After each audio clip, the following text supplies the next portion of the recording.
Have you ever seen someone walk right into a glass wall? It's pretty funny.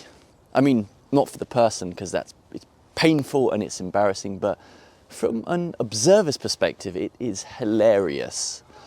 Now, I witnessed this a couple of years ago in a conference. There was about 1,000 people in there. We were waiting for the conference to start, and there was clearly someone running late. And they thought they were walking through the entrance, and then bam! It wasn't, it was just a glass wall. And of course, everybody turned around. He had 1,000 pairs of eyeballs on him. It must have felt very embarrassing. Now, I've been wondering and pondering about this incident. What was the learning in this? What can I take with me? And then it hit me. There are easier ways and less painful ways to get your audience's attention. I'm going to give you 3 of those right now. Number 1.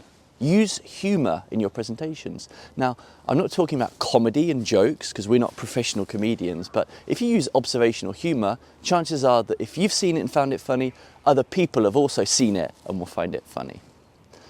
Second one is to use props and objects. Props and objects in your presentations really help to bring them alive, they make them more 3D. So either bring in an object or look around the room. What do you have that you can use? And number 3, use shocking or surprising statistics. This is a great way to engage your audience straight away. Did you know that we spend 1% of our lives showing appreciation to other people? Well, I'm going to invite you to show me some appreciation now in the comments. Thank you.